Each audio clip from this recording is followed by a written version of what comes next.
जय जय रघुवीर समर्थ। श्री राम जय जय राम। श्री राम जय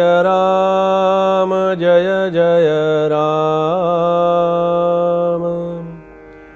श्री राम जय जय राम।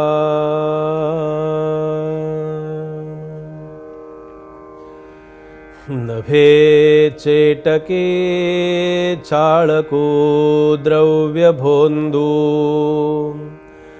नभे निंदको मत्सरो भक्तिमंदो, नभे उन्मतो वेसनी संगबाधो, जगे ज्ञानिया तोची साधू अगाधू।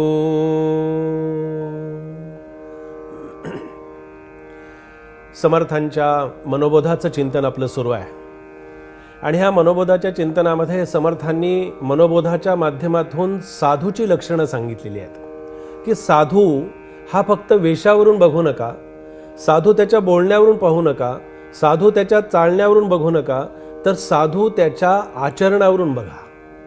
त्याचं अंतरातलं आचरण कसं आहे, त्याची कृती कशी आहे, त्याचा भाव कसा आहे आणि त्याची कर्म करण्याची प्रवृत्ती कशी आहे, फार समर्थाने सुंदर सांगितलेलं आहे। ते म्हणाले, साधू दिसती वेगळाले, परी ते स्वरूपी मिळाले, अवघे मिळोनी एकची जाहले, देहातीत वस्तू श्रीराम।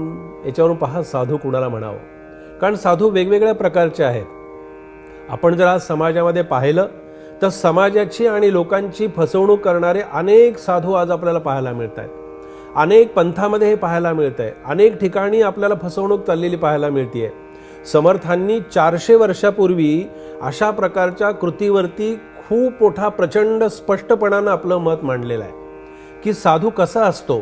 त्यांनी असं सांगितलं की चेटकी करणारा, चाळकू करणारा किंवा द्रव्यभोंदू असणारा आणि कुठल्याही प्रकारानं मत्सर आणि भक्तीचा कुठल्याही प्रकारानं त्या ठिकाणी देखावा करणारा साधू असत नाही। कारण कसं असतं की वरी दिसे वैभवाचे, शरीर कसं आहे तर ते फक्त वरून दिसायला सुंदर आहे, पाहायला सुंदर आहे, पण त्याच्या अंतरामध्ये काय आहे। साधूची लक्षणं ही अंतरामध्ये आहेत, साधूची लक्षणं बाहेर नाही आहेत। बाहेरून कितीही साधूचा जरी वेश केला तरी वेश वरी केला, फार सुंदर समर्थांनी सांगितलं। समर्थ म्हणाले, वेश वरी केला, अंतरी दोषाची भरला, तरी त्या दोषाच्या दहनाला आत्मज्ञान पाहिजे।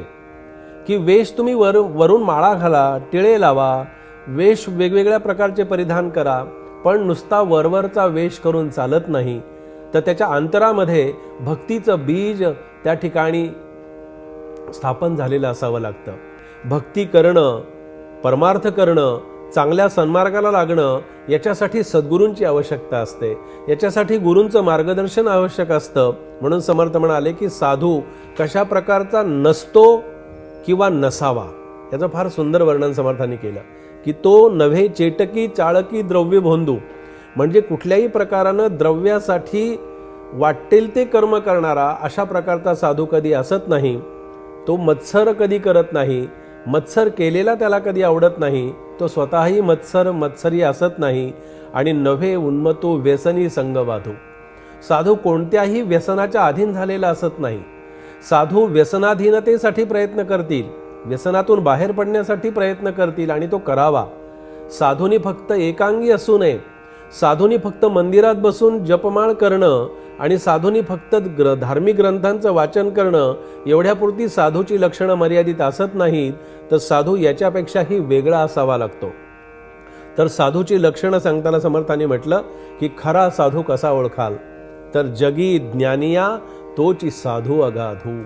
या सगळ्या अशा प्रकारच्या वरवरच्या वैभवाला बाजूला सारून जो अंतरातलं खऱ्या प्रकारचं वैराग्य जपतो आणि समाजाचं हित पाहतो आणि ज्याला खरं ज्ञान हे स्वतः अंतरामध्ये त्याला प्रविष्ट झालेलं आहे आणि त्या ज्ञानाच्या माध्यमातून भक्तीचा प्रचार आणि प्रसार करणारा साधू हा सर्वत्र आपल्याला पाहायला मिळावा, ही समर्थांची त्याच्या पाठीमागची भूमिका आहे. तो ज्ञानी असला पाहिजे, तो विरागी असला पाहिजे, तो योगी असला पाहिजे, तो समाजाचा सेवक असला पाहिजे आणि समाजाशी एकरूप होण्याची त्याच्या अंगी कला असली पाहिजे. 400 वर्षापूर्वी समर्थांनी काय केलं तर समर्थांच्या अंगी कशी साधूची लक्षणं सगळीच्या सगळी लक्षणं पाहायला मिळतात. पण समर्थांनी स्वतः 12 वर्षाचं तपाचरण केलं आणि समर्थ रामदास स्वामी अखंड भारतभर फिरले. भारत भ्रमंती करत असताना अनेक प्रकारची मठस्थापना केली, अनेक प्रकारच्या लोकांना सन्मार्गाला लावलं. पण केवळ मठामध्ये बसून कर्मकांड करत राहणं एवढ्यापुरता मर्यादित अर्थ समर्थांनी साधूचा सांगितलेला नाही. तर साधू या सर्वाच्याही पलीकडे गेलेला असला पाहिजे. कर्माची पूजा त्याला करता आली पाहिजे. कर्म काय, विवेक काय, वैराग्य काय, मोक्ष काय असतो हे त्याला समजलं पाहिजे. म्हणून साधूची लक्षणं ही अंगी बांधली असावी लागतात. कारण वेश वरीवरी केला, वेश खूप वरवरती वरचा वेश केला, पण अंतरामध्ये जर दोष भरलेला असेल तर अंतरी दोषाची भरला, मग त्या अंतरातल्या दोषाचा परिहार कशानं होईल?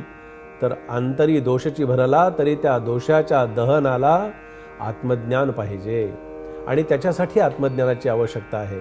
त्याच्यासाठी ते ज्ञान जे आहे ते अंतरामध्ये असतं, अंतःकरणामध्ये ते ज्ञान असतं आणि त्या ज्ञानाची उपासना करणारा खरा साधू असतो.